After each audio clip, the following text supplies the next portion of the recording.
melhorou, Edu, no segundo tempo, não fez assim uma partida brilhante, mas uma partida de muita luta.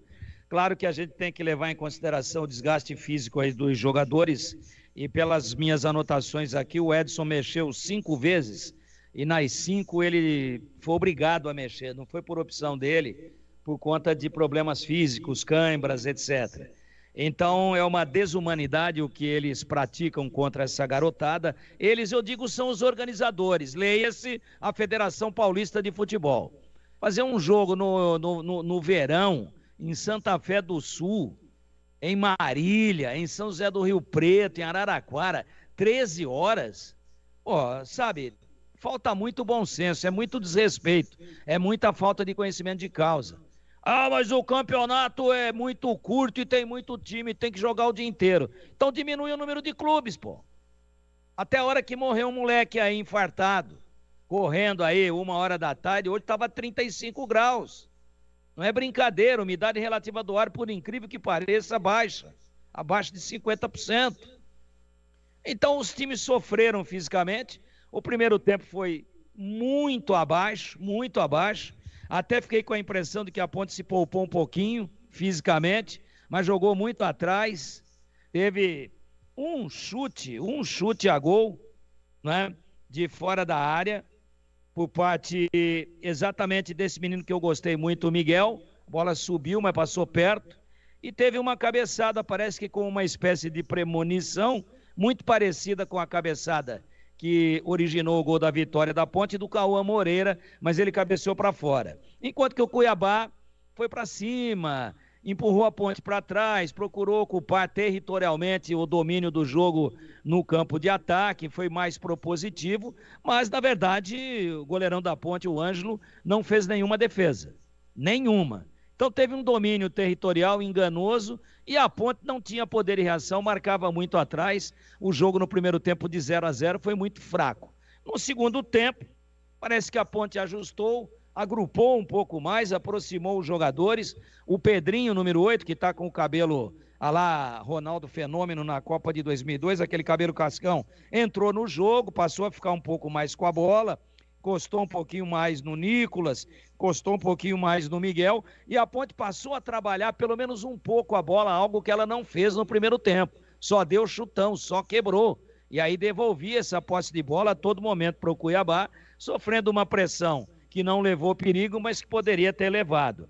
E nesse momento em que a Ponte está mostrando que parece que voltou ajustada, ficando mais próximos uns dos outros com os seus jogadores no segundo tempo, sai o gol, né? O menino lá, o Diego Leão, que aliás jogou uma barbaridade, zagueiro central da Ponte, levanta uma bola comprida lá no fundo, no lado esquerdo, chega o Gabriel Braga, que é o lateral esquerdo, faz uma finta, traz da perna esquerda para a direita, levanta conscientemente a cabeça e bota na cuca do Cauã Moreira. Ele, muito parecido com aquilo que havia feito num lance isolado no primeiro tempo, vira o pescoço no ar, desloca o goleiro, tira do goleiro, faz 1-0 a 7 minutos. E a Ponte sai na frente. Aí o Cuiabá pressionou, mas pressionou assim, chuveirando a bola, apenas rifando a bola para dentro da grande área da Ponte. E aí a zaga esteve muito bem, especialmente o Diego Leão, mas o Pablo também não perdeu nenhuma. Não é uma zaga eminentemente técnica, que sai jogando, assim ao estilo DG, né? Que a Ponte vendeu o garoto aí para o Red Bull Bragantino. Não, não é assim. Eles, se precisar dar chutão, estão dando, e deram, né? Teve uma, por exemplo, do Diego Leão, que ele, percebendo que o time estava desorganizado e que o Cuiabá estava pressionando, ele meteu um bico lá para o barranco, né, que tem um barranco do lado oposto, ali de onde estava a torcida. Mais uma zaga segura, bem posicionada, especialmente no jogo aéreo, mas quando foi por baixo, neutralizou também. Então, se nós não vimos o Ângelo, goleiro da Ponte, trabalhar na pseudo-pressão do Cuiabá no primeiro tempo, nós também não vimos o Ângelo, goleiro da Ponte, trabalhar na, novamente, pseudo-pressão do Cuiabá no segundo tempo. Mas por que é que ele não trabalhou?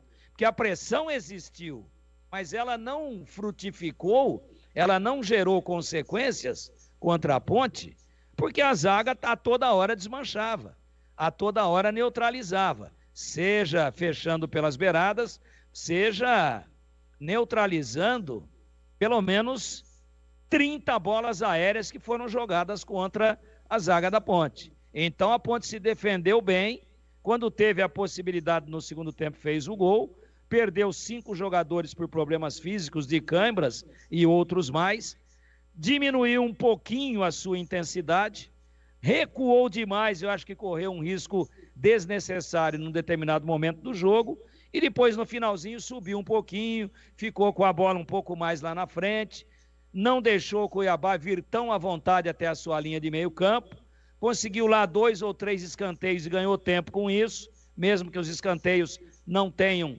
gerado nenhuma consequência mais aguda para o Cuiabá, e a Ponte administrou, a árbitra meteu 8 minutos, acho que de forma correta, porque o jogo parou muito para atendimento aos jogadores da Ponte, que foram substituídos. Só não entendi porque que ela deu mais um, já tinha dado 8, aí o jogo não parou mais, e ela pediu mais um.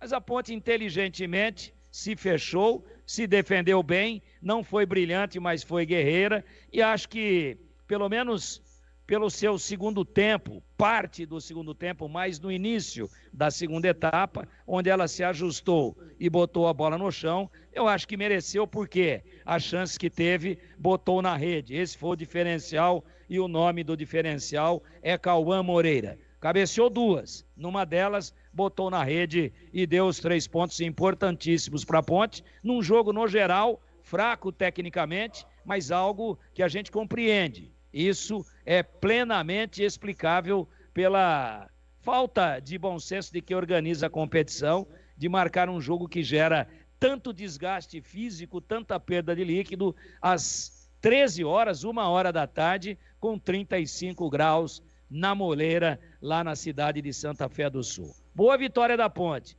Estreou bem. Foi brilhante? Não, não foi brilhante, mas foi eficiente. Se defendeu bem e quando teve a bola do jogo, botou na rede, por isso, para mim, mereceu a vitória de 1-0, adiantando, encaminhando muito a sua classificação para a próxima fase da Copa São Paulo na versão de 2025. Meu caríssimo Edu Pinheiro, que fase que você tá, hein, Edu?